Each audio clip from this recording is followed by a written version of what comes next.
Red warnings have been issued for the UK now, and the entirety of Ireland, as the potentially historic Storm Éowyn is going to be bringing winds over 100 miles per hour to large portions of Ireland and potentially some parts of Scotland. Some gusts may also be in excess of over 120 miles per hour, which is very intense. So if you go on WX charts, you can see here on Thursday evening, you can see the storm moving in, and you can see those isobars really squeezing together here as that low pressure deepens incredibly. I mean, that's some incredibly deep low pressure system there, and as that comes in into Friday morning, Ireland's going to be the first place to feel the force of these winds, as 100 plus mile per hour winds are going to slam into this side. Potentially higher. We could have winds of 130 miles per hour, which would be really dangerous. As this continues onwards, this will start to impact some more central bits of Ireland, and then go over to Scotland and northern bits of the UK. And as that continues onwards, by Friday evening, it will have moved off. But yeah, the entirety of Ireland is in a red warning here, which is incredibly rare. It is the highest level of warning you can get, and I'm genuinely very worried for what's going to happen now, because this is serious. This is incredibly serious. You almost never get something like this. So in a situation like this, just don't go outside, stay inside, whatever you do.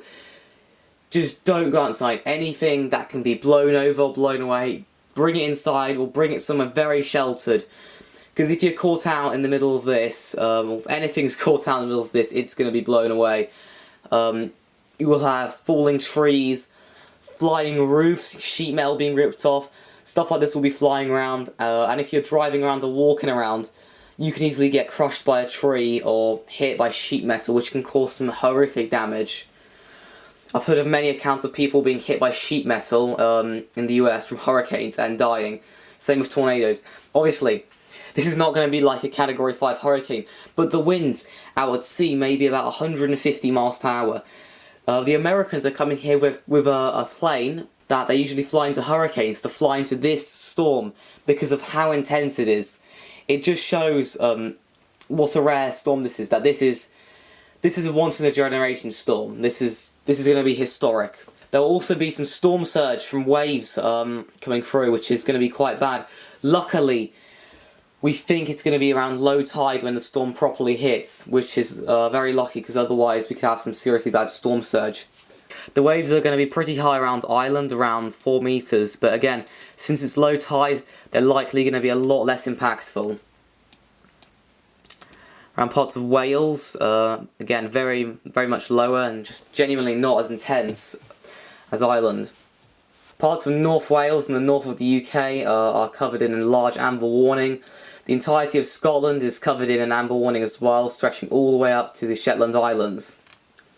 So it just shows how severe this is going to be, and we've not had an amber warning this widespread since Storm Éowyn, and we haven't had red warnings this widespread ever, I think. Go on WX charts again, you can see just how strong these winds are going to be, over 100 miles per hour. Now, bits around the coast will have definite winds of 90 to 100 miles per hour. Bits around the mainland may have winds of 80 to 90 miles per hour.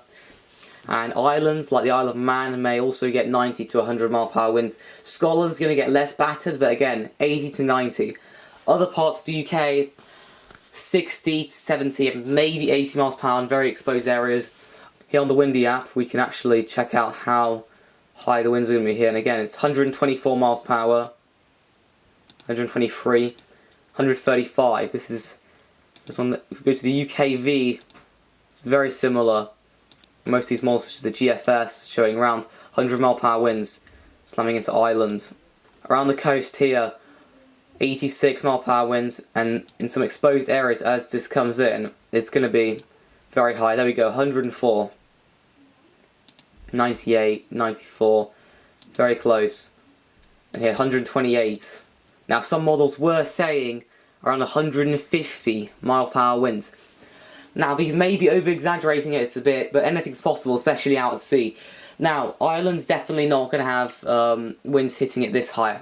120 miles per hour would probably be the highest that will be recorded here. There could be some higher ones, but those will only be a couple gusts. Okay, if you look at the UKV, it's again showing a lot of areas here over 90 miles per hour. Quite fine to Ireland. Now, there will be some sheltered areas that are going to get a lot less in terms of winds. The Rome HT is again showing 109 mile per hour winds virtually in mainland Ireland. And now at sea again, extremely high winds. If we look at the Icon EU, it's also showing very high winds. Again, 211 kilometers per hour. Just shows how strong this is going to be as it comes through into Ireland. If we go to the 10 meter graded main wind, you can also see the pressure here. So this is a low, and it's going down to 935. The other models were showing 933. And it's just going to be very, very interesting. Now there is some footage of that tornado that hit. I'm just going to pull up here. So you can see some very, very intense winds. Looks to be wind here, moving in the other direction. So you can see, as you can see here, winds are moving in two different directions. You have the wind moving towards the right very solidly, and then it suddenly goes to the left, and then sort of just disappears. Considering how brief this looked, and how quickly it just subsided, I would suspect this is definitely a tornado. But it was not out of the question since Estofex issued a level 2 risk for severe weather, with the chance of some tornadoes. NetWeather also put out a chance of some tornadoes. If we look here at the UKV, you can see where these sort of supercells came through, or potential supercells, and where they produce tornadoes. I mean, this was the forecast, and it essentially happened. After these move out, then we have that extreme swirl from Storm Éowyn. Just shows what a beast of this system this is. I mean, this is, you know, hundreds of miles across in terms of cloud and rain, probably over 100 miles. If we go to Met Era, we can have a little look at this red warning that's currently in force.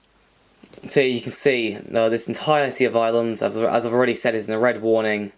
Storm Éowyn, gale to storm force southerly winds becoming westerly with extreme damaging and destructive gusts in excess of 130 kilometers per hour.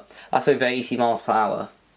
So yeah, impacts, danger to life, extremely dangerous travelling conditions, unsafe working conditions, disruption and cancellations to transport, many fallen trees, significant widespread power outages, impacts to community networks, cancellation of event, structural damage, wave overtopping, coastal flooding in low-lying and exposed areas. If we have a look at the description for the red warning on Met Office, very strong winds associated with Storm Éowyn causing very dangerous conditions with widespread disruption and significant impacts expected. Flying debris resulting in danger in life, large waves and beach material being thrown onto coastal roads, seafront and homes. Very dangerous driving conditions with fallen trees on roads, power cuts affecting other services such as mobile phone coverage, damage to buildings and homes with roofs blown off and power lines brought down, roads, bridges and railway lines closed, with delays and cancellations to bus, train, ferry services and flights.